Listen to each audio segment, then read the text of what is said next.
Nuevamente, muy buenas tardes a todos y a todas a esta sesión o nueva sesión de la Escuela de Formación Constitucional y Ciudadana que imparte la Facultad de Derecho y Humanidades de la Universidad Central de Chile.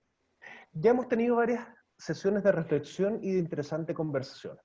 Recapitulando, en la primera oportunidad nos reunimos con el profesor Emilio Oñate, quien nos habló del itinerario del proceso constituyente. Luego de conversar con el profesor Oñate, hablamos con el profesor Tomás Jordán, quien nos habló de la existencia o no de un problema constitucional en Chile. A continuación tuvimos el gusto de contar con la presencia de la profesora doctora Pamela Figueroa Rubio, quien nos habló del régimen político en la Constitución chilena y las perspectivas de desarrollo, modificación o cambio de ese régimen político. Luego, la profesora Milén Valenzuela nos habló de la relación que existe entre la Constitución actualmente vigente, los pueblos originarios y lo que podría existir en un futuro en una eventual nueva Constitución o en un cambio constitucional. Y el día lunes de esta semana, la profesora Constanza Juve nos habló de las Fuerzas Armadas de Orden y Seguridad Pública, además del Consejo de Seguridad Nacional, en la Constitución chilena, efectuando unas reflexiones críticas muy interesantes. El día de hoy, el invitado o el profesor, porque es de la casa, que nos acompaña, nos va a hablar de un tema igualmente importante y quizás uno de los ejes de la discusión dentro de este debate constitucional y dentro de este movimiento que busca cambiar completamente la Constitución y no parcharla solamente en ciertos aspectos. El tema que vamos a tratar hoy día son los derechos humanos en la Constitución. Y son pocas las personas que pueden hablar con tanta autoridad de este tema como el profesor Sergio Fuenzalida Bascuñán, que hoy día nos acompaña. El profesor Sergio Fuenzalida es abogado titulado por la Pontificia Universidad Católica de Chile, tiene un máster en Derecho Constitucional por la Universidad Diego Portales y actualmente está desarrollando su tesis doctoral en la Universidad de Buenos Aires. Tiene una vasta experiencia en temas de derechos humanos y derechos fundamentales. Ha sido director del Centro de Derechos Humanos de la Facultad de Derecho, la anterior Facultad de Derecho de la Universidad Central de Chile, y también se ha desempeñado, entre otros, múltiples cargos y funciones importantes como director del Instituto Nacional de Derechos Humanos. Por lo tanto, reitero, es una voz más que autorizada para que hoy día conversemos sobre el vínculo, la regulación y las posibilidades o horizontes que representan los derechos humanos dentro de la Carta Fundamental. Como siempre, vamos a entregarle al profesor Fuenzalida la posibilidad de que nos cuente sus ideas durante más o menos 45 minutos y posteriormente ustedes van a poder plantear sus preguntas o inquietudes por intermedio del chat. Yo las voy a organizar, las voy a sistematizar, se las voy a transmitir al profesor y el profesor va a tener la gentileza de responderlas. Profesor Fuenzalida, reitero los agradecimientos por la gentileza de acompañarnos en la tarde de hoy y desde este momento la palabra es suya. Muchas gracias, José Ignacio, por tus palabras. Aclaro que no fui director del instituto, fui consejero del instituto, por si acaso. No he sido director del Instituto Nacional de Derechos Humanos. Bueno, voy a compartir la pantalla respecto a mi... El anfitrión inhabilitó la función de compartir las pantallas. Me tienes que habilitar, José Ignacio. Censura le dicen a eso, profesor. Exactamente. Deme un Sabes que voy a segundo. decir algo impropio. Lo conozco, pues, profesor, lo conozco y por eso le tengo tanto Mm. aprecio. Deme un segundo. A ver.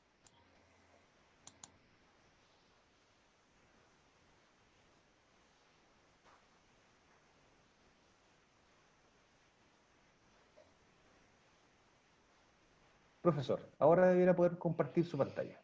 Ya, gracias.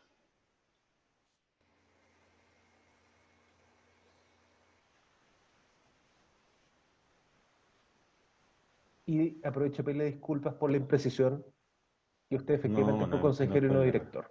Fue una confusión Sí, de mi no, parte. lo que pasa es que, claro, que me pone me da un título, un cargo que nunca tuve, que tal vez alguna vez Pero en mi eso vida lo habla muy bien de usted. aspiré. Son pocas personas que son honestas al mencionar o al efectuar esas aclaraciones. Profesor, por favor. Ya, bueno. Vamos revisando entonces esto no, a ver, no quiere ser no quiero plantear una clase de derecho humano en sentido más clásico. Incluso quiero separarme un poquito del canon clásico respecto de la forma de entender los derechos humanos. De hecho, creo que el canon clásico de esta forma de entenderlo está en el texto que yo envié respecto de Pedro Niken y el concepto de derechos humanos. Si lo leyeron, ahí está en su esencia lo que se entiende por derecho humano, y yo no tengo objeciones respecto a ese acercamiento. Es más, creo que lo comparto en su mayoría, lo que ahí dice ese texto, pero creo que hay que darle algunas vueltas al concepto de derecho humano y hay que, y empiezo por ahí, darle algunas vueltas al concepto de derecho humano con algunas dimensiones que yo identifico, son perfectamente discutibles todas, son aproximaciones que estoy desarrollando además, no es que tenga una posición completamente definida sobre el punto, pero identifico tres dimensiones de derechos humanos que creo que aportan una perspectiva más amplia de lo que es el texto de Niken y lo que es la discusión de los derechos humanos en general. Yo creo que se ha quedado, a mi modo de entender, un poquito congelada en un discurso un poquito circular, que no... mi idea es presentarles algunas perspectivas nuevas respecto, no sé si tan nuevas, pero destacar algunas perspectivas que no suelen ser relevadas en estos debates. Y por otro lado, quiero después hacer una suerte de entrada a una clasificación de los derechos fundamentales o un desarrollo sobre lo que son, cuáles son los derechos fundamentales que deberían estar consagrados en la Constitución, a la luz de los principios clásicos que están presentes en los tratados internacionales de derechos humanos y las declaraciones de derechos humanos, que es los principios de dignidad, igualdad, libertad y, por último, solidaridad, que ahí quiero poner un énfasis en particular. Entonces, básicamente, la exposición vamos a referir a qué son los derechos humanos. A propósito de esa pregunta, nos vamos a referir entonces cuáles son las dimensiones de derechos humanos bajo la perspectiva que yo estoy trabajando. Después vamos a ver principios fundamentales y derechos asociados, lo que yo les decía, dignidad, igualdad, libertad y solidaridad. Me ha faltado la libertad. Y después voy a hacer una referencia que creo que está muy vinculado con el tema de solidaridad, entre la correlación entre deberes y derechos, que es un tema que también hay, hay una conversación a propósito de eso, que me interesaría destacar algunos puntos. ¿Qué son los derechos humanos? La respuesta que podríamos decir canónica, la respuesta tipo respecto de esto, está en este excelente texto de Pedro Niken, que nos dice que la noción de derechos humanos se corresponde con la afirmación de la dignidad de la persona frente al Estado. Hay un énfasis muy claro entre la relación Estado-persona. El poder público debe ejercerse al servicio del ser humano, lo mismo que dice la Constitución chilena actualmente, está al servicio de la persona humana. No puede ser empleado lícitamente para ofender atributos inherentes a la persona. Estos atributos inherentes a la persona serían precisamente los derechos.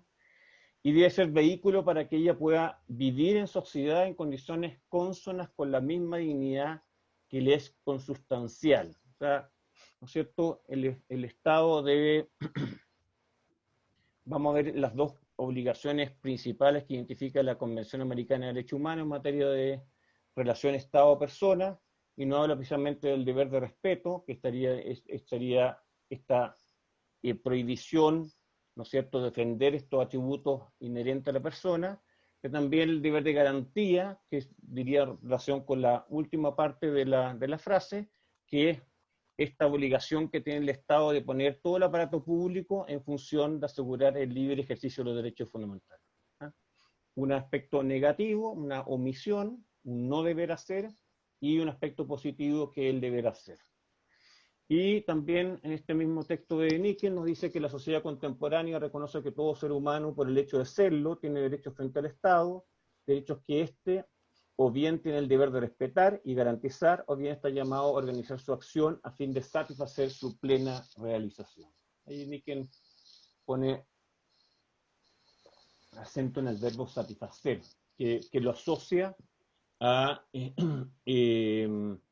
a los derechos económicos, sociales y culturales. Después lo vamos a ver ese aspecto. Estos derechos atributos de toda persona inherentes a su dignidad, que el Estado está en el deber de respetar, garantizar o satisfacer, son los que hoy conocemos como derechos humanos. Hay está abierto un micrófono. Está abierto un micrófono. Gracias. Sí, ya. Bueno. Entonces, en esta misma lógica, y recogiendo algunas expresiones de la Corte Interamericana de Derechos Humanos, su jurisprudencia, nos dice que los derechos humanos son ciertos atributos inviolables de la persona humana que no pueden ser legítimamente menoscabados por el Estado. Pone atención entonces a relación Estado-persona. Y nuevamente, el Estado debe asegurar el libre y pleno ejercicio de los derechos humanos. Entonces, por un lado se pone el acento en el deber de omisión, y por otro lado se pone el acento en el deber de garantía, en la acción positiva que debe el Estado en materia de derechos humanos. Y ahí entonces recojo 12 párrafos de la Corte Interamericana de Derechos Humanos respecto de estas obligaciones básicas que tiene el Estado en materia de derechos humanos. Una, que es respetar, que es no hacer, no matar, no interferir en comunicaciones privadas, no allanar mi domicilio, no censurar, etcétera. Prohibiciones de hacer. La protección de los derechos humanos, dice la Corte, en especial a los derechos civiles y políticos recogidos en la Convención, parte de la afirmación de la existencia de ciertos atributos inviolables de la persona humana que no pueden ser legítimamente menoscabados por el ejercicio del poder público. Se trata de esferas individuales que el Estado no puede vulnerar o en los que solo puede penetrar limitadamente. Así, en la protección de los derechos humanos, está necesariamente comprendida la noción de la restricción al ejercicio del poder estatal. Los derechos humanos como límite a la acción estatal, ¿no? Eso es un aspecto que está presente en los discursos de derechos humanos y que naturalmente que debe seguir estando presente, pero creo que hay algunos elementos adicionales que es necesario agregar, o por lo menos se los voy a presentar para entrar en una discusión sobre eso.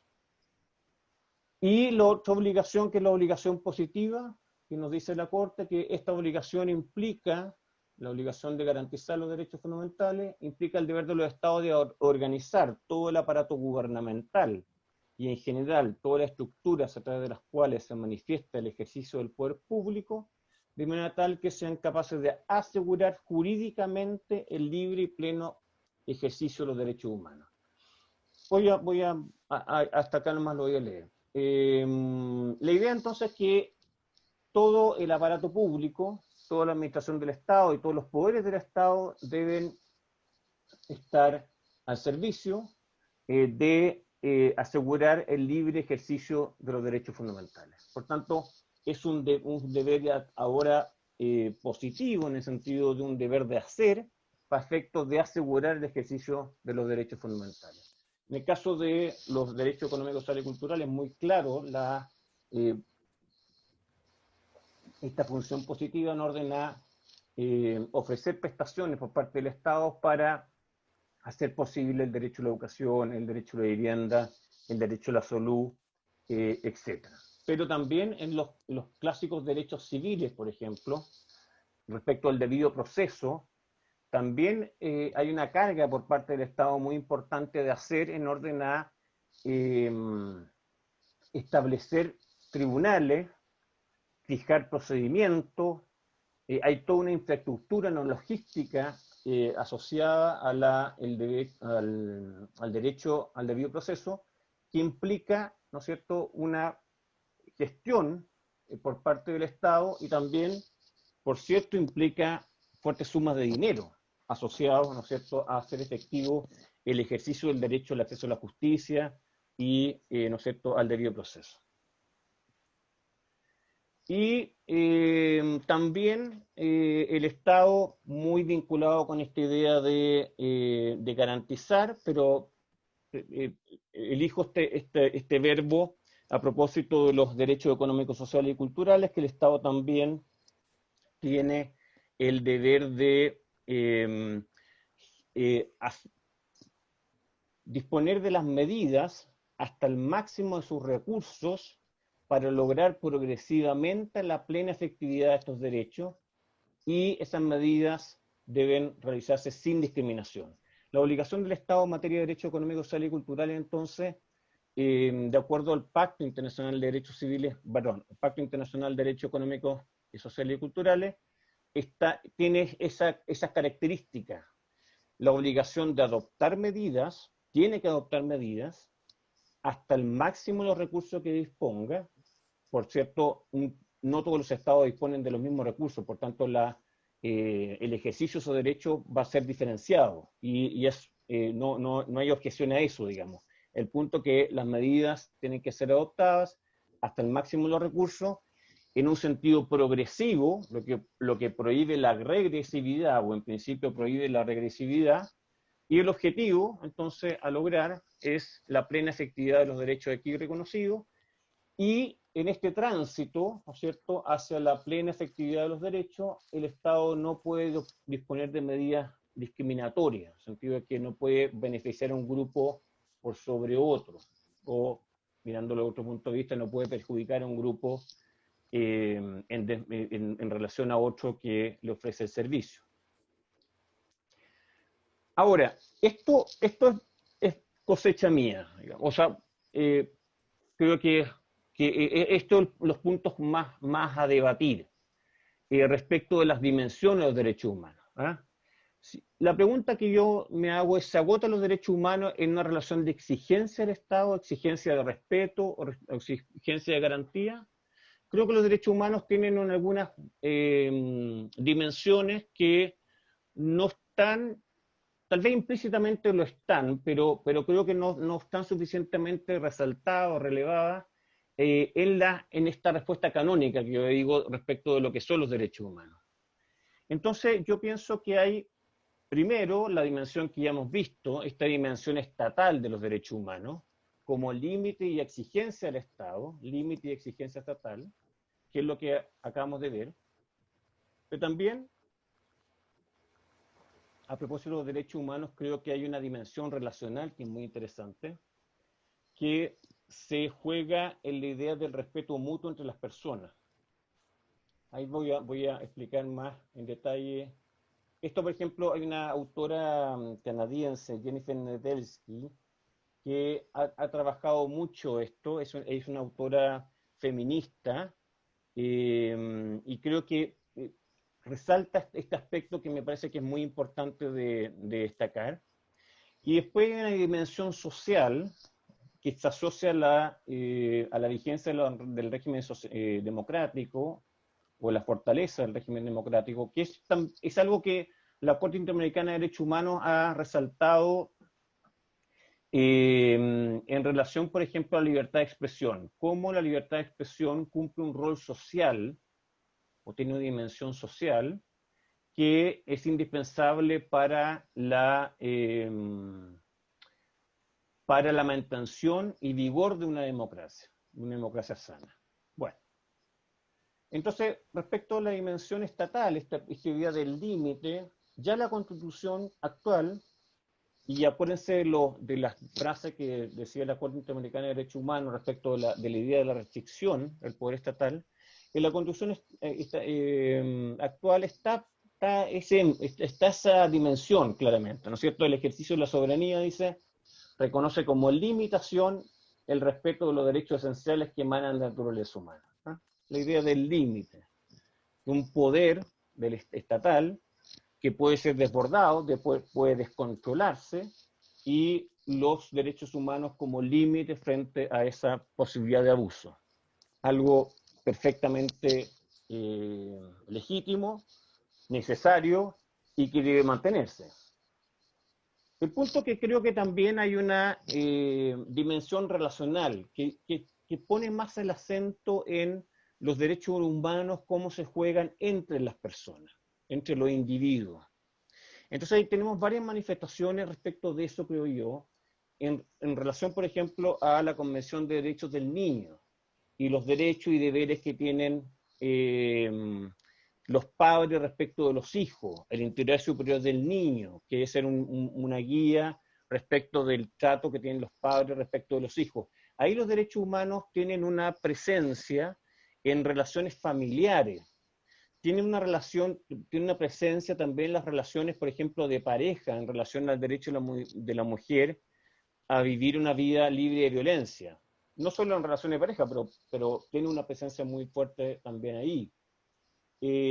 La no discriminación en los ámbitos públicos como privados. Ustedes leen la ley del consumidor en Chile, señala que aquel que provee servicios y bienes no puede, a pesar de que es privado, y podría en principio no pensar le vende a quien quiere o le presta servicio a quien quiere, hay una prohibición de discriminación en esas relaciones privadas a propósito, y que son relaciones comerciales, y están también sujetos a la prohibición de discriminación, y la ley Zamudio también lo dice, que la discriminación puede ser hecha por un agente del Estado o por un privado. Por tanto, la presencia de los derechos humanos también ahí está presente a propósito de esta dimensión relacional que yo digo, esta dimensión entre privados. Derecho al interior de la empresa. Las empresas son puros privados. Y ustedes saben que el artículo 5 del Código de Trabajo señala una serie de derechos, reconoce una serie de derechos al trabajador. Incluso el trabajador puede recurrir de tutela laboral, que se llama, cuando sus derechos humanos han sido transgredidos al interior de la relación laboral. La función social de la propiedad. La función social de la propiedad en el sentido de que el uso de la propiedad debe ser responder al interés privado, pero también debe ser consistente con interés común, toca un aspecto de, ¿no es cierto?, esta dimensión relacional y que dice relación con, bueno, puede ser una propiedad pública y una propiedad privada, pero se juega en buena parte en relación a privados que por relaciones de vecindad u otras, digamos, interactúan entre ellos. Y ahí también está sujeto, entonces, el derecho principal que juega ahí es el derecho a la propiedad, pero también la dimensión social del derecho a propiedad se llama función social de la propiedad, que incluso en la Constitución actual está consagrada. También hay un desarrollo respecto de la empresa o los emprendimientos, ¿no es cierto?, el desarrollo de la empresa y los derechos humanos. Entonces, creo que esa dimensión relacional de los derechos humanos, yo me atrevería a decir que deberíamos al menos pensarla, de qué manera la integramos en la Constitución, de una manera, tal vez implícitamente lo está, por ejemplo, la función social de la propiedad. Pero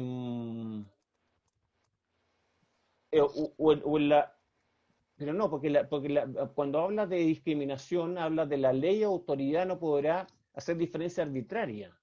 El punto es cómo incorporar esta dimensión en la nueva Constitución. Yo creo que, por lo menos, creo que vale la pena pensar en una cuestión como esta.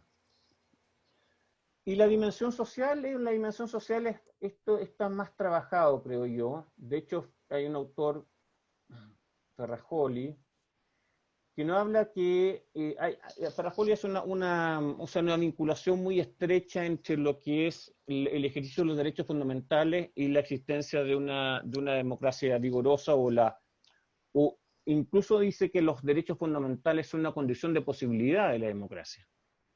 Para no leer este texto tan largo, pues se los puedo compartir, quiero leer el texto de la Corte Interamericana de Derechos Humanos, de lo que habla sobre la libertad de expresión y cómo se vincula la libertad de expresión con un régimen democrático. Nos dice que la libertad de expresión constituye uno de los pilares esenciales de una sociedad democrática y una condición fundamental para su progreso y para el desarrollo personal de cada individuo. O sea, tiene una dimensión individual, pero también tiene una dimensión social. Dicha libertad no solo debe garantizarse en lo que respecta a la difusión de información o ideas que son recibidas favorablemente o consideradas como inofensivas o indiferentes, sino también en lo que toca a lo que ofenden, resultan ingratas o perturban al Estado o a cualquier sector de la población. Tales son las demandas del pluralismo, la tolerancia y el espíritu de apertura, sin las cuales no existe una sociedad democrática. Esto significa que toda formalidad, condición o restricción o sanción impuesta en la materia debe ser proporcionada al fin legítimo que se persigue. Existe entonces una coincidencia entre los diferentes sistemas regionales, habla de los sistemas regionales de derechos humanos, el europeo, el africano, etc., de protección a los derechos humanos y el universal, en cuanto al papel esencial que juega la libertad de expresión en la consolidación y dinámica de una sociedad democrática. Sin una efectiva libertad de expresión, materializada en todos sus términos, la democracia se desvanece, el pluralismo y la tolerancia empiezan a quebrantarse, los mecanismos de control y denuncia ciudadana se comienzan a tornar inoperantes y en definitiva se crea el campo fértil para que sistemas autoritarios se arraiguen en la sociedad. Eso es una muestra, creo, clarísima de cómo un derecho fundamental, que está pensado como un derecho individual, tiene un impacto a nivel de la convivencia humana, tiene un impacto social, ¿ah? O tiene una, podríamos incluso decir que tiene una función social, que es precisamente hacer posible la democracia, porque a través de la libertad de expresión se constituye esta esfera de liberación pública, ¿no es cierto?, que es propio de la democracia, y también con la libertad de expresión, y a propósito respecto, por ejemplo, de investigaciones periodísticas, respecto de actuaciones de funcionarios públicos, se genera un sistema de control ciudadano, de fiscalización ciudadana, en relación a los haceres o no haceres de las autoridades de gobierno. Alguien dejó otra vez su micrófono abierto.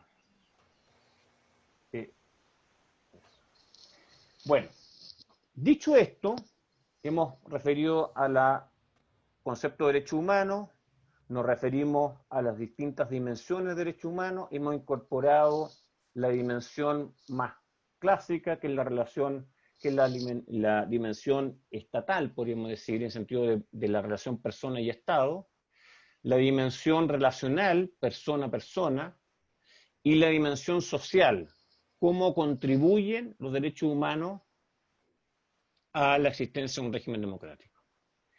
Ahora quiero referirme a los derechos fundamentales. Probablemente me voy a saltar muchos, pero quiero referirme a los derechos fundamentales a la luz de los principios que están presentes, creo yo, en la mayoría de los tratados internacionales de derechos humanos, si no en todos, y presentes en muchas constituciones. Y voy a terminar con una que no está presente en Chile, que es la solidaridad, que creo que es un elemento que habría que incorporar. Esa es mi propuesta. A propósito de la dignidad humana, ¿qué entendemos por dignidad humana? Hay un muy hermoso texto de un autor italiano, un autor que murió muy joven, del Renacimiento italiano, que nos dice que es un texto maravilloso, que dice Oración por la dignidad del hombre, se lo recomiendo, que resalta la particularidad del hombre, su aspecto volitivo, su aspecto de inteligencia y la dignidad que emana de aquellas dos características. Ni celeste o terrestre, ni ángel ni animal, podríamos decir, tampoco mortal e inmortal. Así te hemos creado para que puedas ser libre según tu voluntad y tu honor, para que puedas ser tu propio creador y conductor, el gestor de tu propia vida. A ti solo hemos dado la libertad de crecer y desarrollarte según tu propia voluntad, y ibas a sentir los gérmenes de la vida universal. Se lo recomiendo, es un texto maravilloso, que es, creo yo, una de las semillas de esta concepción de la dignidad humana, que es la concepción de que todos valemos por ser hombres o mujeres, por ser personas humanas, independiente de nuestra cuna, de nuestro lugar en la sociedad, y este valor entonces asociado a la idea de la libertad, la idea de ser capaces de construir nuestra propia vida, y la idea de la razón.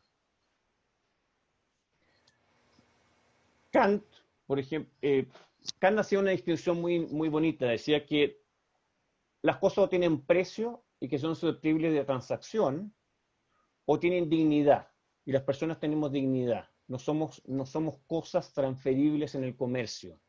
Y eso tiene, por ejemplo, a propósito de la esclavitud, tiene un correlato muy claro, ¿no es cierto? Algunas personas eran tratados como cosas, por eso que eran objetos comerciables. Kant dispone entonces que todas las personas, por estar dotadas de razón, inteligencia y voluntad, éramos fines, no teníamos precio, éramos sujetos de dignidad.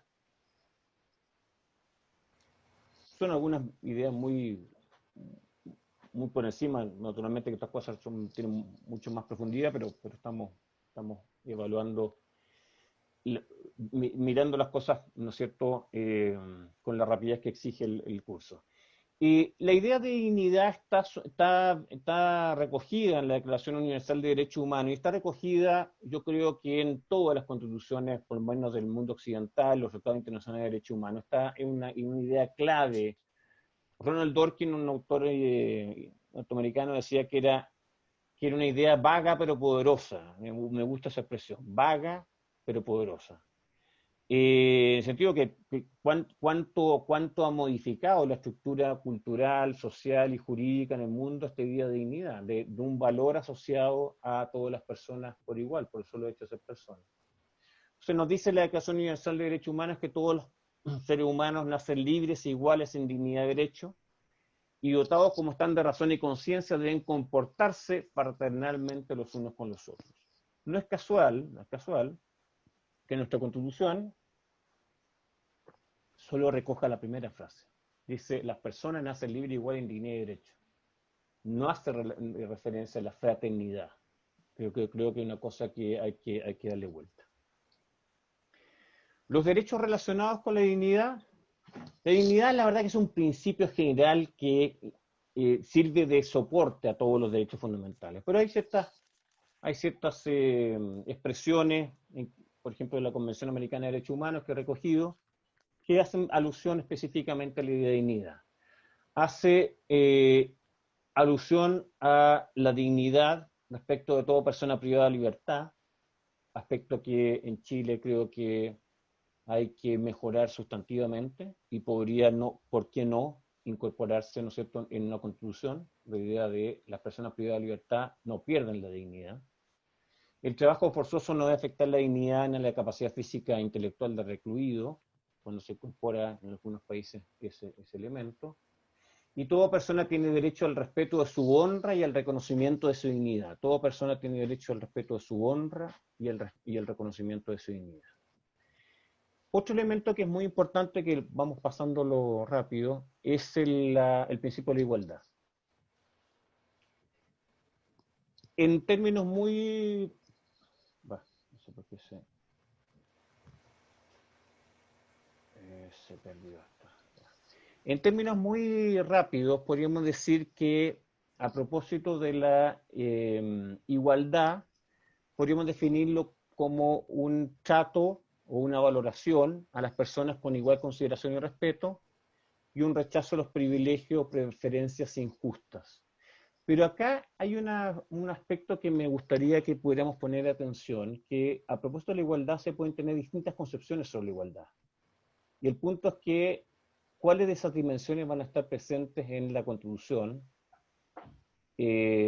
O qué expresión normativa vamos a utilizar para que de alguna manera se entienda que en todas estas concepciones pueden estar presentes, si es que así lo decidimos. El principio, la igualdad como trato imparcial o como principio de no discriminación, ¿no es cierto?, es la prohibición de hacer distinciones sin una justificación razonable y que tenga, ¿no es cierto?, efecto en la ejercicio de los derechos fundamentales. Es la forma más clásica de entender la discriminación. Es la persona que, por ejemplo, no es seleccionada en un puesto de trabajo por tener un origen étnico, ¿no es cierto?, o por ser mujer.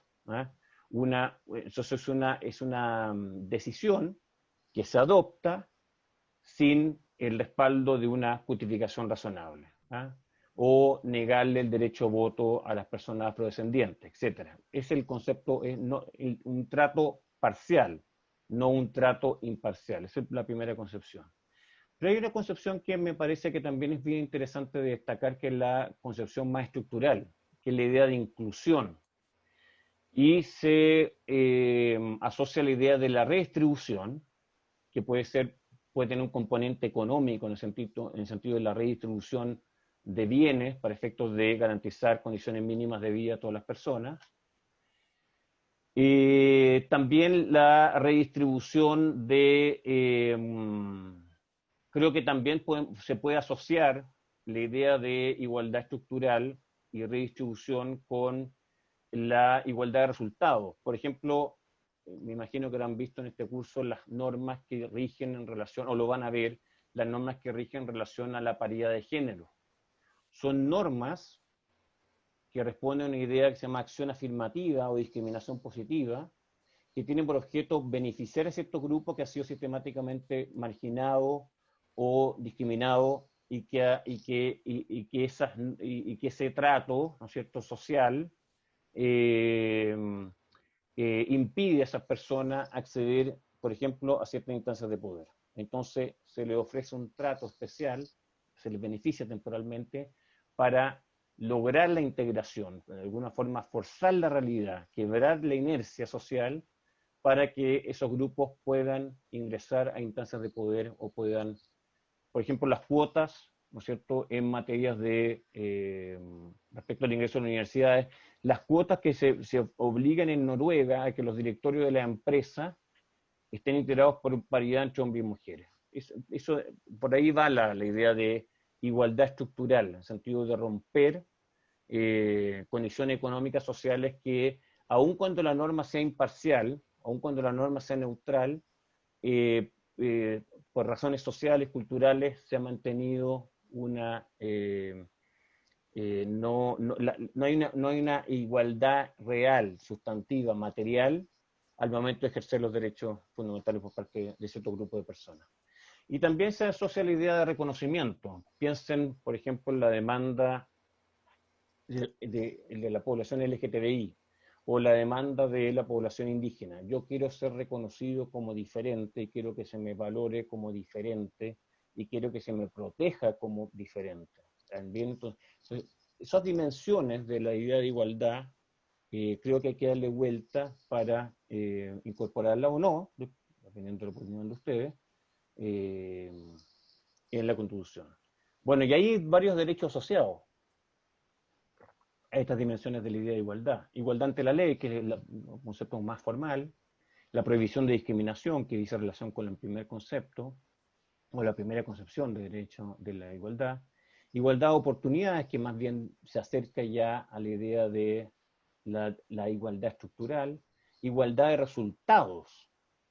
Nosotros en la constituyente, si se forma la constituyente, ¿no es cierto?, integrado por ciudadanos, vamos a tener una igualdad de resultados. Hay una fórmula matemática que van a forzar la realidad a que la instancia constituyente esté integrada por números muy similares entre hombres y mujeres.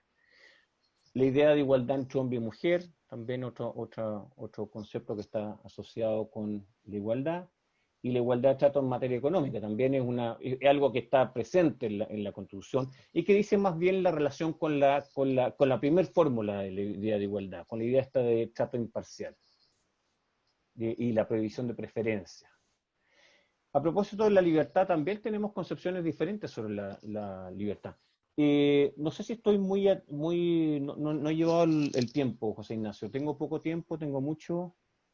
Parece que tengo Unos poco, minutos ¿no? más, por favor. ¿Cuánto? Unos minutos más. Ya. Yo le aviso. También vamos a ser muy sencillos. Hay formas de entender la libertad que también son, o sea, que este concepto de libertad acoge o permite distintas concepciones sobre la libertad. Hay una concepción de la libertad más bien de un carácter liberal o libertario, que pone mucho énfasis en la en la libertad para ser o no ser, y sitúa al Estado en un rol subsidiario o mínimo, pero hay otras concepciones de libertad que dicen relación con la autodeterminación colectiva, que ponen mucho énfasis, ¿no es cierto?, en la distribución del poder de los distintos sectores sociales, y ponen mucho énfasis en la posibilidad de los ciudadanos de participar en la actividad política. ¿Qué concepción de libertad vamos a optar? O vamos a optar por la concepción liberal en materia económica, puede ser, pero recoger, ¿no es cierto?, esta libertad de lógica republicana, de lógica de participación política activa, de autodeterminación popular, a propósito de otras normas respecto de participación política, respecto de la organización del Estado, no sé, hay que también pensarlo. El punto es que respecto a la libertad hay distintas concepciones en relación a ese concepto, y que también tenemos que darle vuelta a cuál de ellas debería estar integrada en una constitución. ¿Cuáles son los derechos vinculados, por ejemplo, a la libertad liberal, podríamos decir, la libertad de conciencia, la libertad de culto, la propiedad en un sentido clásico, la libertad para desarrollar actividad económica, la libertad en este sentido más comunitario que yo les decía, se asocia al derecho a voto, a presentarse a cargo de elección popular, a ingresar en la carrera funcionaria. Y solo les quiero leer esto, que es un texto de Norberto Bobbio, que es bien bonito, que resalta esta diferencia entre las libertades. Dice, el sujeto histórico de la libertad negativa, esta libertad liberal, es el individuo, el burgués. Su ideal es el máximo hacer todo lo que sea compatible con la libertad de todos los otros, postulando la idea de un Estado mínimo. El sujeto histórico de la libertad positiva, nos dice Bobbio, como autodeterminación, es el ente colectivo y como autonomía del ciudadano, como formando parte de una totalidad y de las deliberaciones colectivas. Se pone mucho énfasis en la deliberación, ¿no es cierto?, colectiva. Y la idea es alcanzar la obediencia legal obedeciéndose a sí mismo. O sea, yo obedezco la ley porque participé en su formulación, porque tuve algún nivel de incidencia en su contenido, o al menos tengo la capacidad para criticarla y abogar por su modificación. Esta idea de libertad como autodeterminación está consagrado en el Pacto Internacional de Derechos Civiles y Políticos, en el Pacto Internacional de Derechos Económicos, Sociales y Culturales. En su artículo primero, es un derecho humano perfectamente consagrado. Todos los pueblos, dicen, tienen el derecho a libre determinación. En virtud de este derecho establecen libremente su condición política. ¿Qué es establecer libremente su condición política? Lo que estamos haciendo, o lo que va a hacer Chile, es conjuntamente, a través de un órgano representativo, como va a ser la Asamblea Constituyente o Convención Constituyente, establecer libremente nuestra condición política. Eso es un ejercicio de la libertad política. Y es muy diferente a entender la libertad como en este sentido más libertario, más individualista. ¿Me cuenta? Bueno, vamos a ver, vamos a ir viendo lo último ya. Respecto de la solidaridad, que es un concepto que no está, o fraternidad, que no está consagrado en nuestra Constitución, lean después el chiste de Mafalda, que lo encuentro genial respecto de este punto, pero no se los voy a contar ahora. La idea, quería leer unos textos del Tribunal, la Corte Constitucional Colombiana, que el principio de solidaridad está presente y el Estado Social de Derecho está presente en la Constitución colombiana, y nos dice que la Constituyente en 1991 erigió el principio de solidaridad como elemento esencial del Estado Social de Derecho, dice la Corte, tal como se expresa en el artículo 1 de la Carta. En este sentido, la Corte ha definido el principio de solidaridad como un deber impuesto a toda persona por el solo hecho de su pertenencia al conglomerado social, consistente en la vinculación del propio esfuerzo y actividad en beneficio o apoyo de otros asociados en interés colectivo.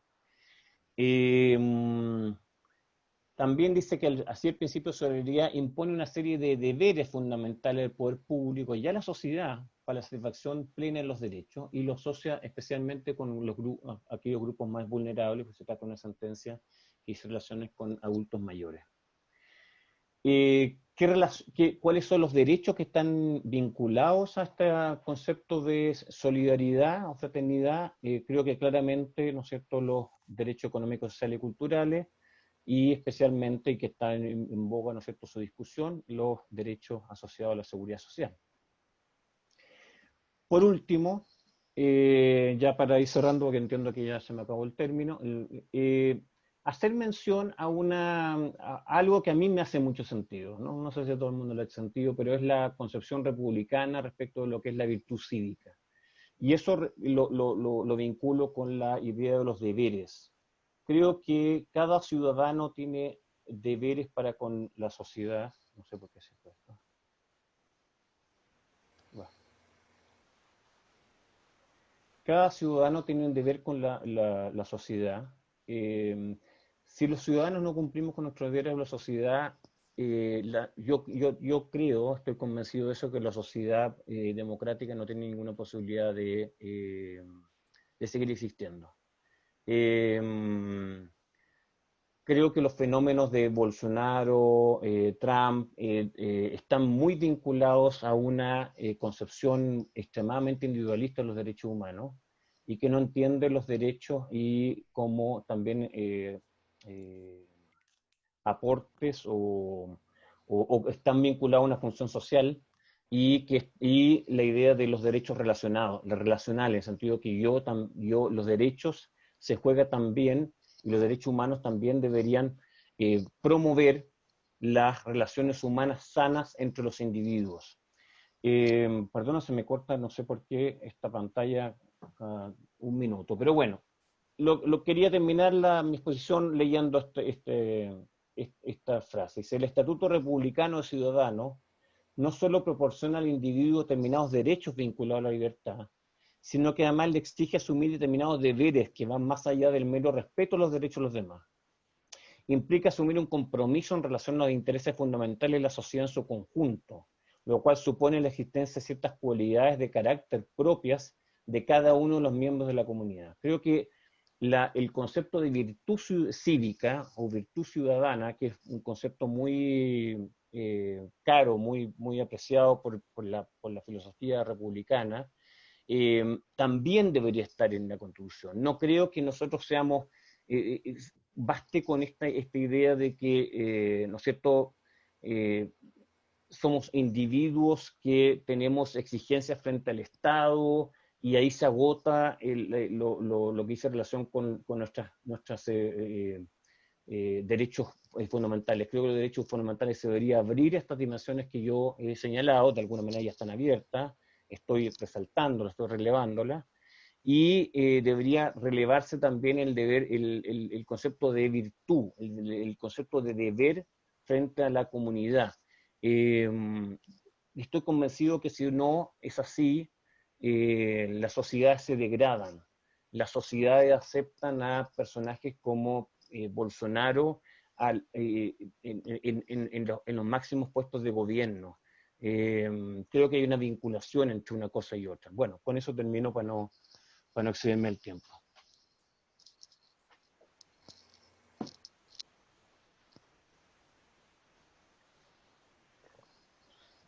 Muchas gracias, profesor Fuenzalida. Si pudiera usted desconectar o bajar la presentación que está compartiendo, así sí, un poquito, nos pueden ver bien. Dejar de esto. Dejar de compartir. Perfecto. Ahí sí. Ahí lo ven todos quienes están presentes. Profesor, muchas gracias por su exposición y nos han llegado varias preguntas. Algunos de los temas usted ya los mencionó, pero tal vez las personas que hoy día nos están acompañando quisieran que desarrolle un poco más esas ideas que alcanzó a desarrollar muy poco producto del tiempo acotado del que disponía, ¿ya? Uno de ellos, de esos temas, yo sé que a usted le llama mucho la atención, le interesa mucho, y usted escribió una columna tiempo atrás que fue difundida en varios medios de comunicación, a propósito también de unas declaraciones que efectuó el actual director del Instituto Nacional de Derechos Humanos acerca de la existencia de derechos o un vínculo indisoluble entre derechos fundamentales y derechos humanos y obligaciones. Hay algunos que cuestionaban duramente eso, y usted afirmó en esa oportunidad, defendió fervientemente, que no pueden existir derechos fundamentales sin obligaciones en la sociedad. Entonces, si usted pudiera compartir primero con nosotros esa visión con un poco más de desarrollo. Si le parece, le voy a lanzar 5 preguntas para que usted tenga espacio para responder y después otras 5 y así vamos funcionando. ¿Ya? Otra pregunta que surgió dice relación con el vínculo que existe entre los derechos humanos contemplados en la Constitución con los derechos humanos contemplados en tratados internacionales. ¿Cómo conversan esas dos dimensiones y, a su juicio, cómo debiesen conversar en un nuevo orden constitucional chileno? Si es adecuada la articulación que hoy día tenemos en la Constitución de 1980 o no, y cómo, a su juicio, sería la articulación ideal. Otra pregunta también tiene que ver con la protección de los derechos humanos a nivel internacional, y específicamente con lo que se suele denominar el principio de no intervención de los estados en la política interna, particularmente cuando acontecen violaciones de derechos humanos. ¿Hasta dónde se debe respetar ese principio de no intervención? ¿Hasta dónde la comunidad internacional debe permanecer con una prudencia tal vez excesiva cuando se aprecien violaciones a los derechos humanos en ciertos estados o al interior de ciertos países? Y por último, para cerrar esta primera ronda de inquietudes y preguntas, una pregunta algo más concreta, pero no por eso menos importante. ¿El bullying o el acoso laboral, y le agrego yo también, la discriminación en el ámbito institucional, interno, privado, más bien dicho, afecta a su juicio los derechos humanos? Cerramos con esas primeras preguntas, profesor, y usted responde, y luego yo le transmito otras inquietudes que nos han ido llegando. Gracias. Y respecto de los derechos y deberes, sí, yo defendí la posición que señalaba en Mico en una entrevista, que le costó, ¿no es cierto?, el rechazo de buena parte del mundo de los derechos humanos, pero yo sostengo que lo que dijo Mico es correcto. Yo creo que lo que Mico dijo se le malinterpretó y no se le leyó en su justo contexto. Yo creo que si se leía de buena fe lo que estaba diciendo Mico, tenía toda la razón. Y él puso un ejemplo que es muy claro. Y él se refirió al tema de la salud y el tema de los privados de libertad. Pero me refiero al tema de la salud. Si el tema de la salud, si la salud, como lo señala la Organización Mundial de la Salud, es un estado de... la salud humana, la OMC lo dice, lo refiere como un estado de funcionalidad orgánica del cuerpo, ¿no es cierto?, adecuada. No me acuerdo exactamente los términos que ocupa la OMC, pero más o menos es el concepto que podemos entender todos por una salud, una persona saludable, una persona que goza de salud. En un contexto de pandemia, el derecho a la salud depende de que le hagamos caso a las autoridades respecto de las restricciones, ¿no es cierto?, de la salida, restricciones en relación a la distancia social, el uso de mascarilla, etc. O sea, depende de que cumplamos nuestro deber. No hay ninguna posibilidad de garantizar la salud de las personas por la sola acción del Estado. Es imposible. Tiene que haber un compromiso ciudadano respecto de seguir, ¿no es cierto?, las sugerencias, recomendaciones o imposiciones que hace la autoridad de salud para ser efectivo, ¿no es cierto?, o para garantizar el derecho a la salud de la población. No es casual, creo yo, que justamente en Estados Unidos y en Brasil se den los niveles de contaminación y los niveles de muerte que se han dado en el mundo, porque la gente, entre otras cosas, no está dispuesta a usar mascarilla. Entonces, hay una correlación, y además que es curioso lo que yo mostré del artículo 32 de la Convención Americana de Derechos Humanos habla de correlación entre derechos y deberes. No sé qué de novedoso puede tener resaltar ese aspecto. Un tratado internacional de derechos humanos que nos rige habla de una correlación entre derechos y deberes y habla de deberes para con la comunidad. Y creo que eso es muy importante de destacarlo. Y creo que en la conclusión, y por eso cerré mi exposición con la virtud cívica, debería hacer referencia a aquello.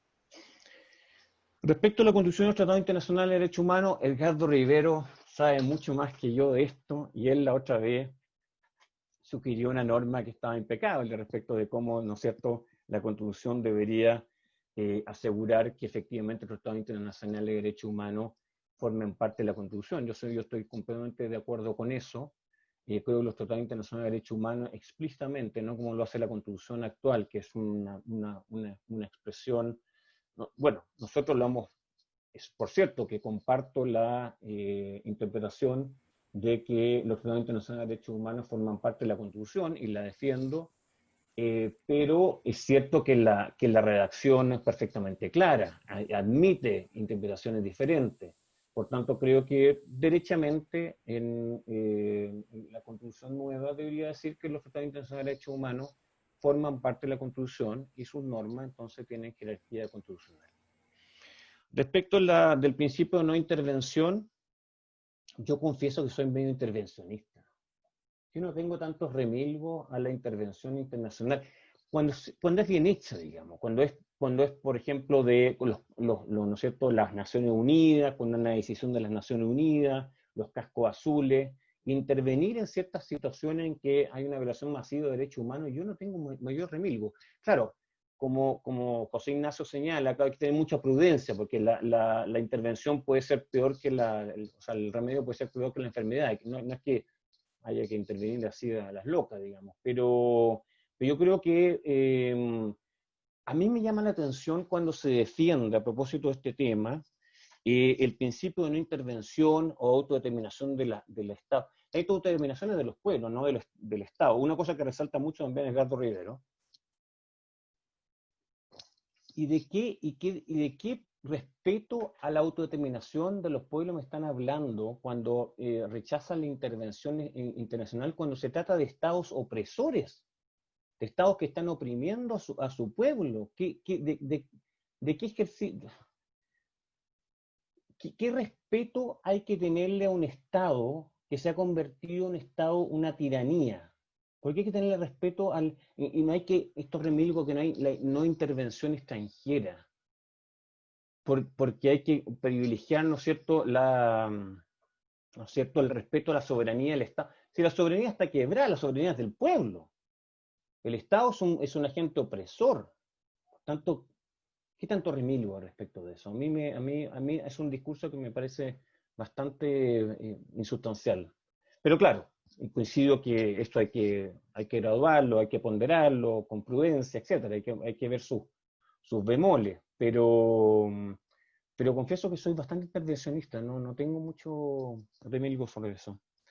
Y el acoso laboral, la discriminación, claro, es justamente, mire, hay una cosa que es muy interesante. ¿Qué es lo que reclamaban, no es cierto?, las protestas feministas en las universidades?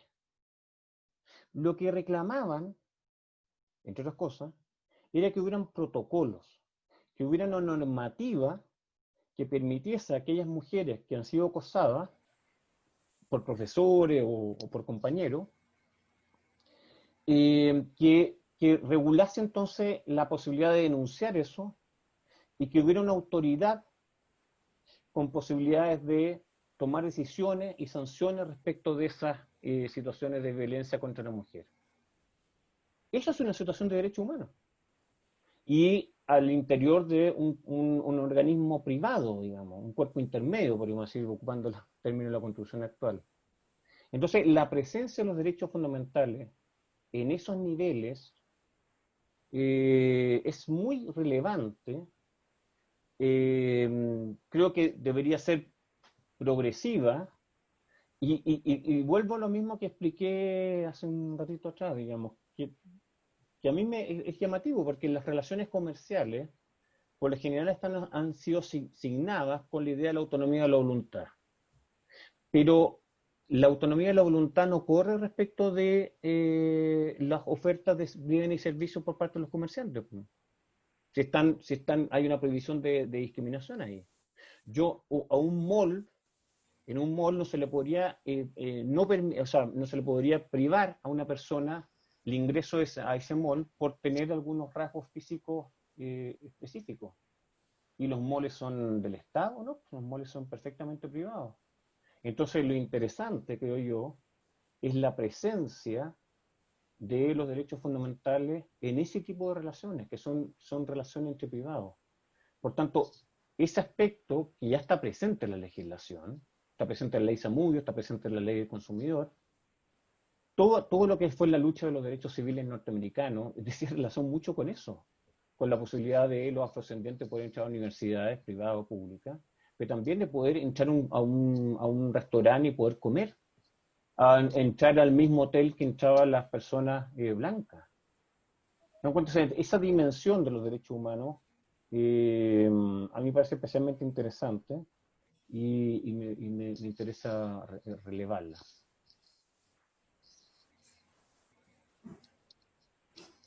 Gracias, profesor. Vamos con la segunda ronda de preguntas. Una súper contingente.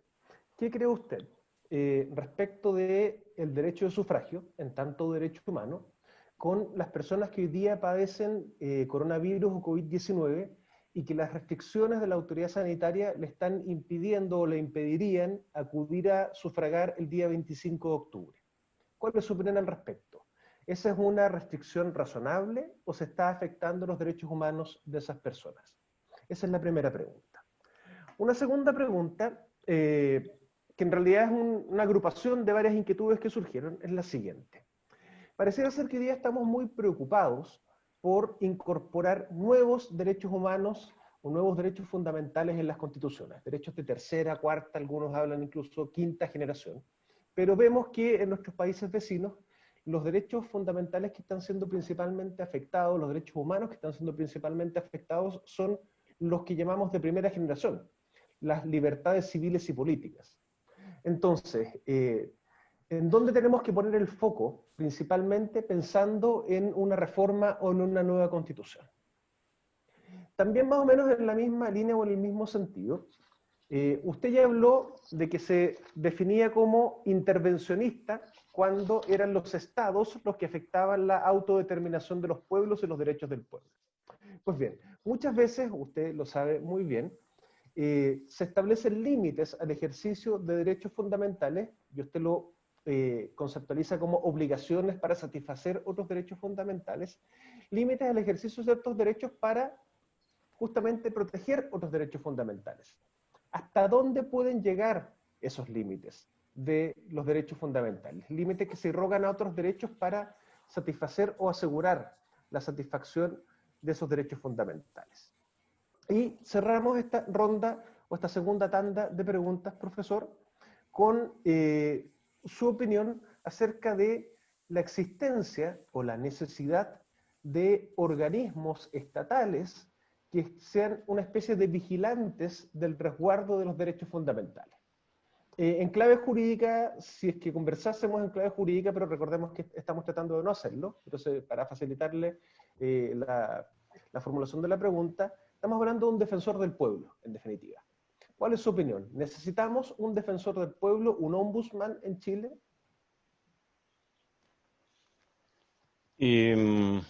Respecto de la primera pregunta, respecto del derecho a sufragio y el voto, y se relaciona con la idea de los límites y los conflictos de derecho. Hay hay algo que creo que es bien importante de reconocer a propósito de los derechos humanos, que los derechos humanos no son un argumento definitivo. ¿Qué quiere decir esto?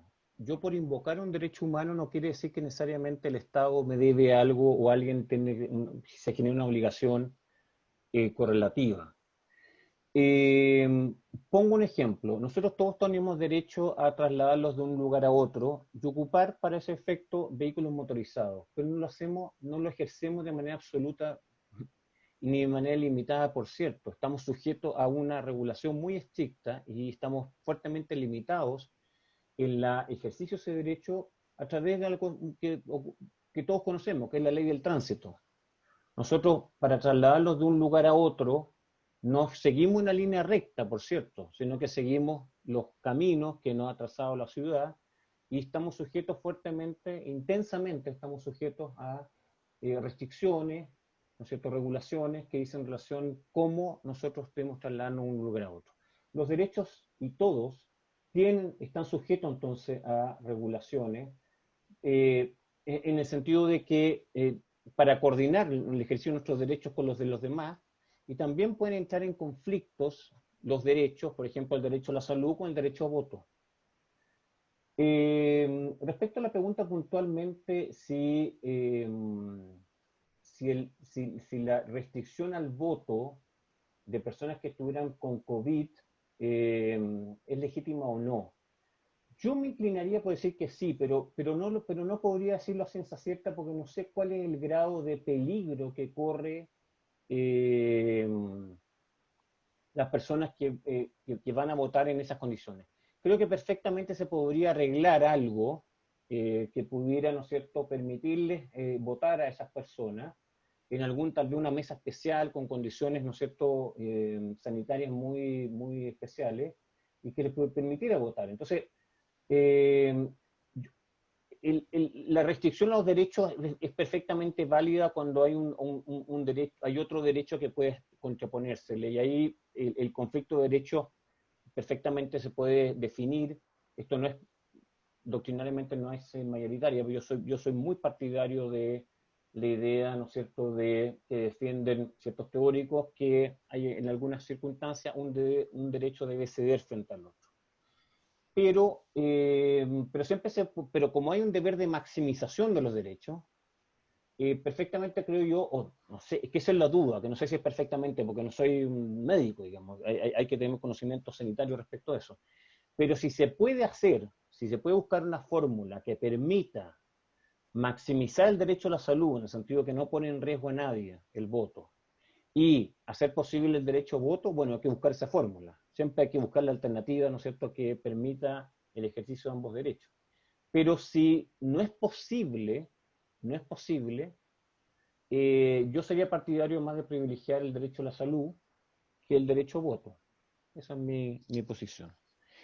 Respecto de la incorporación de nuevos derechos, claro, hay contribuciones que son pletóricas en derechos, que tenemos regímenes políticos que son desastrosos y que están violando no solo los derechos de cuarta generación, sino que están violando los derechos más básicos. ¿Qué se puede hacer frente a eso? Yo no tengo una respuesta definitiva, la verdad. Yo creo que hay mucho que hacer respecto de pensar en como habla un autor argentino, Gargarella, la máquina del poder, ¿no es cierto? La sala de máquinas, en el sentido de cómo opera el poder. Por ejemplo, en Chile hay una práctica de los tribunales respecto de los recursos de protección, que es una garantía básica de protección de los derechos fundamentales, y que los tribunales operan de tal manera que casos idénticos son resueltos de manera completamente diferente en una u otra sala, en uno u otro tribunal, e incluso se da la paradoja que un mismo juez puede resolver de una determinada manera en un caso idéntico a otro, puede resolver de manera A y en el otro caso puede resolver de manera C. Esa práctica jurisdiccional debería ser desterrada de Chile. ¿Cómo? ¿Con precedente obligatorio? No lo sé, la verdad que no lo sé, porque tal vez sería forzar demasiado la realidad y la realidad jurídica chilena no tiene esa concepción del precedente obligatorio que corresponde a la legislación de common law. Pero los jueces deberían recibir una sanción, al menos moral, ¿no es cierto?, cuando resuelven un caso de una manera, un caso idéntico me refiero, o muy similar, y el día siguiente resuelven de otra manera. Y eso pasa en Chile. Hay vaivenes en la jurisprudencia que es completamente inexplicable. Y es peor, generan dudas de por qué en un caso sí y otro caso no. O sea, por ejemplo, lograr que en la decisión de los tribunales, que tienen por función proteger derechos fundamentales, tengan consistencia en el tiempo a través de algún mecanismo, deberíamos pensarlo, creo yo. Deberíamos pensarlo. Respecto a los organismos estatales, sí, yo estoy de acuerdo. Yo creo que el Instituto Nacional de Derechos Humanos, del cual fui consejero, no porque yo he sido consejero, digamos, pero ha cumplido un rol fundamental, ha cumplido un rol muy importante. Se ha prestigiado mucho, a pesar de que es muy atacado, pero si se le pudiera dar un rango constitucional como un ombudsman, me parece una buena alternativa. Entre más estatus tenga, mayor presencia y mayor autonomía también tenga, es mejor en relación a la protección de derechos humanos. Yo estoy de acuerdo con esa posibilidad.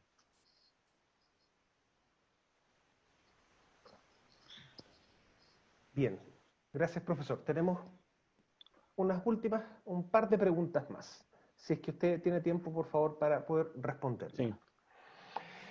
¿Qué cree usted? A propósito de esta progresiva devaluación, o el discurso más bien devalorativo o devaluativo del estatus de los derechos que se han ido reconociendo con posterioridad a los derechos civiles y políticos. Me refiero a los de segunda generación, los de tercera, específicamente los derechos colectivos. Muchas personas, y usted los mencionó como derechos muy importantes en su presentación, pero muchas personas piensan que no son genuinamente derechos humanos y por lo tanto no debiesen recibir la misma protección que reciben los otros derechos. ¿Qué cree usted al respecto? Y finalmente, una pregunta que me parece que se vincula con los derechos fundamentales, pero que de alguna manera trasciende a todo el diseño institucional. Usted también se dedica al derecho constitucional, también imparte clases de derecho constitucional, profesor, así que conoce muy bien cuál es el contenido del inciso cuarto del artículo primero de la Constitución. Y lo voy a relatar para aquellas personas que nos están acompañando y que no lo conocen. Ese inciso dice que el Estado está al servicio de la persona humana y su finalidad es promover el bien común, para lo cual debe contribuir a crear las condiciones que permitan a todos y cada uno de los integrantes de la comunidad nacional su mayor realización espiritual y material posible. De ese enunciado, de esas frases, ¿cree usted que se puede extraer o interpretar que Chile se configura constitucionalmente como un Estado solidario? ¿Qué cree usted, profesor? Gracias. Respecto de los niveles, respecto de los derechos económicos, sociales y culturales, que si son derechos o no son derechos, yo creo que se configuran derechos, pero respecto a su protección, tenemos que estar atentos al texto del Pacto Internacional de Derechos Económicos, Sociales y Culturales, que nos habla precisamente de que el Estado debe adoptar medidas, y es una obligación, ¿no es cierto?, inmediata por parte del Estado. Esas medidas no deben ser discriminatorias, otra obligación inmediata. Deben ser progresivas en el sentido que deben mejorar los estándares de servicio del Estado o de privados fiscalizados por el Estado en relación a ese tipo de derechos, y por tanto hay una obligación de no regresividad, a menos que el Estado dé muchas buenas razones de que no, de que es necesario. Y, ¿no es cierto?, el horizonte de ser la plena efectividad de esos derechos. Por tanto, hay un marco y en la medida de los recursos disponibles. Y ahí hay una cosa que es importante, digamos, los niveles de satisfacción de esos derechos va a depender en parte de los niveles de desarrollo económico de los países, y eso también hay que tenerlo en cuenta. Ahora, hay toda discusión a propósito de la justiciabilidad de esos derechos, en el sentido de si pueden ser llevados pueden ser conocidos por los tribunales. ¿Y por qué se origina este problema, esta discusión? Porque se entiende que los tribunales, por ejemplo, si hay una demanda por vivienda, un núcleo de personas demandan vivienda, y el tribunal accede a ese recurso, o, como está pasando habitualmente ahora en Chile, personas que no pueden proveerse de remedios altísimamente caros, y las cortes acceden a esas peticiones y obligan al Estado a financiar esos remedios. La crítica que se hace es eso, que altera las decisiones que adopta, ¿no es cierto?, la ley de presupuesto, que la adopta, ¿no es cierto?, el Congreso junto con el Presidente de la República, que están legítimamente, o sea, que tienen una legitimidad democrática evidente, y ellos son los que deciden cómo se invierte el dinero que tiene el Estado. Con este tipo de sentencias, los tribunales alterarían esas reglas del juego y dispondrían y desordenarían, por decirlo de una manera coloquial, la distribución de los dineros que se ha hecho por la ley de presupuesto, y entonces se rompería con el principio de legalidad, se rompería afectaría el principio, o estaría en juego la separación de poderes, porque no esa es la función, la función de decidir cómo se invierte los dineros del Estado es a través de la ley de presupuesto y no por los tribunales.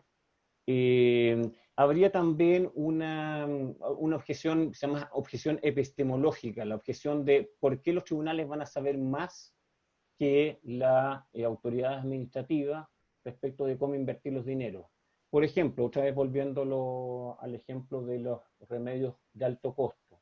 Hay una ley que se llama la ley de Ricardo Soto que define que enfermedades de esta naturaleza que tienen un cierto que implican gastos muy, muy altos, van a ser financiados por el Estado y a través de un procedimiento bastante riguroso, de un comité que, ¿no es cierto?, que reúne personas de distintas profesiones para definir, ¿no es cierto?, de acuerdo a los recursos que hay, qué enfermedades se van a cubrir.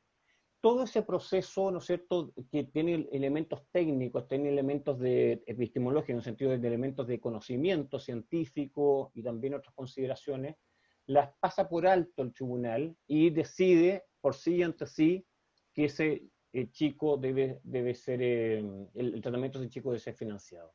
Entonces, hay también ese elemento. ¿Qué es lo que yo creo que debería pasar con una cosa de esta naturaleza? Creo que los tribunales deberían acostumbrarse a no resolver las cosas entre blanco y negro, no deberían resolver de manera binaria, acojo o no la demanda. Hay experiencias, por ejemplo, en Argentina, en Sudáfrica, de que los tribunales frente a demandas de esta naturaleza han obligado al Estado a conformar, por ejemplo, mesas de negociación entre los actores involucrados para que esos actores involucrados en un tiempo razonable puedan resolver el asunto. Por ejemplo, una demanda respecto a las condiciones carcelarias de la provincia de Buenos Aires. El tribunal señaló que las condiciones de vida de esas personas privadas de libertad eran completamente inhumanas, pero no decretó por sí y ante sí qué medidas había que adoptar, porque son cosas muy complejas. Lo que se formó fue una comisión integrada por ONGs, por representantes de los presos, etcétera, para ir resolviendo y adoptando medidas progresivas en orden a resolver esta condición inhumana de los presos en Buenos Aires. Creo que los tribunales y el mismo recurso de protección lo admiten, el texto del recurso de protección perfectamente podría admitir que los tribunales pudieran ocupar una mayor imaginación jurídica y resolver estos asuntos que dicen razón con derechos económicos, sociales y culturales de una manera más creativa, y que logre superar este tipo de objeciones, que son objeciones válidas, creo yo, en relación a la carencia de conocimiento por parte de los tribunales para dictar medidas adecuadas, y también la alteración del presupuesto, etc. Se pueden buscar fórmulas que permitan la justiciabilidad, pero una justiciabilidad ejercida de un modo apropiado a la materia que se está conociendo, y que responda también a las objeciones que me parecen válidas en relación a esta justiciabilidad. Respecto al bien común, es curioso. Renato Cristi, una persona que ha analizado un librito que escribe sobre la Constitución y la presencia y la función que cumplió Jaime Guzmán en la configuración, ¿no es cierto?, de la Constitución del 80, es muy crítico respecto de la definición de bien común, porque estima que la definición de bien común que da la Constitución del 80 tiene elementos altamente individualistas, digamos. ¿Sabes que yo lo leo y no lo encuentro que tenga esos elementos tan individualistas? Creo que es una buena definición de bien común. Sé que estoy metiéndome los patos de los caballos, estoy defendiendo una definición de Jaime Guzmán, digamos, pero no me parece tan desacertado esa definición de bien común en relación a que puede dar paso para entender que el Estado tiene una función, un deber de una mayor presencia, por ejemplo, en materia regulatoria, en materia de ejercicio de derechos fundamentales, como los derechos sociales, económicos y culturales. No me parece incompatible para nada esa definición con el rol que se le puede asignar al Estado, ¿no es cierto? Un rol más activo por parte del Estado. Lo que pasa es que, claro, en el entramado constitucional de la Constitución del 80 es difícil sostener eso, porque hay otros elementos, muchos elementos que nos dan cuenta, ¿no es cierto?, de una mirada más bien que apunta a consolidar un Estado subsidiario, un Estado mínimo. Pero la definición por sí misma de bien común que recoge la Constitución actual no me parece aberrante como le parece a Renato Cristi, y creo que perfectamente se puede utilizar esa, pero claro, junto con otro tipo de normas, ¿no es cierto?, que el Estado Social de Derecho, la existencia de la solidaridad, la fraternidad, todo lo que hemos estado hablando, digamos, si estar junto con todo ese contexto normativo, me parece que la definición por sí misma es perfectamente consistente con una idea de un Estado presente, activo, social, etcétera. Muchas gracias, profesor, por su muy generosa presentación y también por el tiempo que se dio para responder a todas y cada una de las inquietudes que nos plantearon quienes asistieron el día de hoy y quienes nos acompañaron virtualmente el día de hoy. Profesor Sergio Fuenzalía, muchísimas gracias por hablar con nosotros hoy día de derechos humanos, esta Constitución y una eventual nueva Constitución para Chile. Gracias a todos y a todas los que se conectaron hoy día y nos vemos la próxima semana y vamos a hablar de dos temas que son también muy importantes. Vamos a hablar de Tribunal Constitucional, ese órgano extraño que para muchos es antidemocrático y para algunos es indispensable para el funcionamiento de la democracia constitucional, y de un tema que está íntimamente vinculado con los derechos humanos y fundamentales, que es la perspectiva de género en la Constitución. Si esta Constitución tiene o no perspectiva de género y cómo debiese estar presente en un nuevo texto constitucional. Reitero mis agradecimientos y nos reencontramos el próximo lunes. Muchas gracias, Muchas profesor gracias. Fuenzalía, y también a todo el resto de los profesores. Por ahí veo al profesor Edgardo Riveros, que también nos acompañó y que fue varias veces mencionado en la presentación del profesor Fuenzalía. Nos vemos y que tengan una buena noche.